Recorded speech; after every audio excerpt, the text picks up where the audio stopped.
The first step is removing the two screws that are screwed on the bottom part of the 928 cover.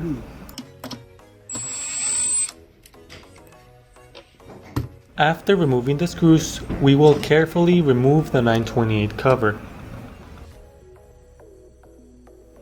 Using a box cutter, remove the two pins holding the LED panel.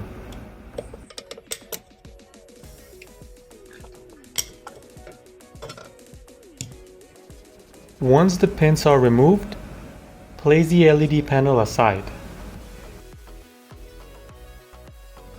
Once the LED panel has been put aside, use a nose needle plier to remove the logic board from the plastic spacers.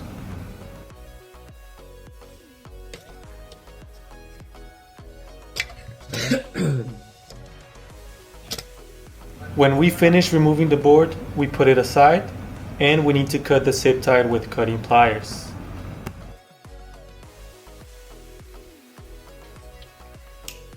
Disconnect the encoder from the connector.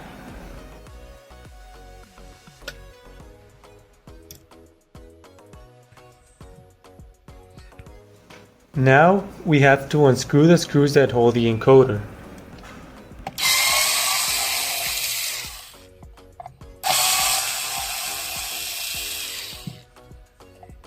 After removing the screws, the encoder will be loose inside the unit. We simply take it out of the unit.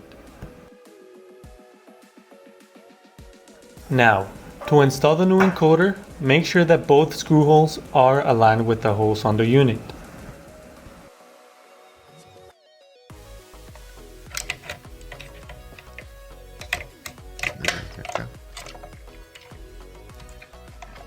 Again, make sure that both screw holes are aligned. Once aligned, we have to screw in the screw.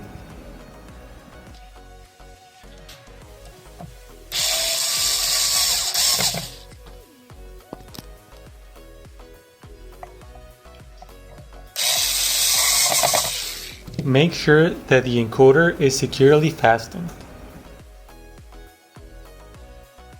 Now that the encoder is already installed in the unit, we're going to connect the encoder to the logic board. Using a zip tie, secure all the wires inside the unit.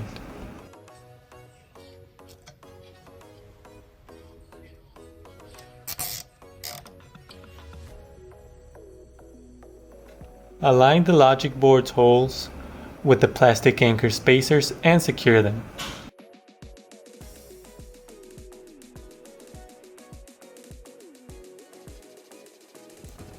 Place the LED panel on the unit and make sure that the LED panel's holes are aligned with the unit's holes.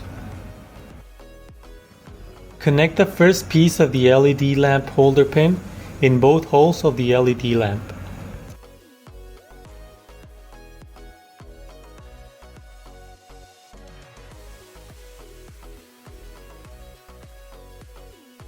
Connect the second piece of the LED lamp holder pin in the LED lamp hole and press the pin. Repeat on the other side and make sure that the LED lamp is secured. The 928 cover has this plastic clip. Insert it into the hole on the top of the unit. Make sure that none of the buttons and connectors are stuck between the logic board and the cover. Now to finish, we just need to screw in the screws under the unit that secure the cover.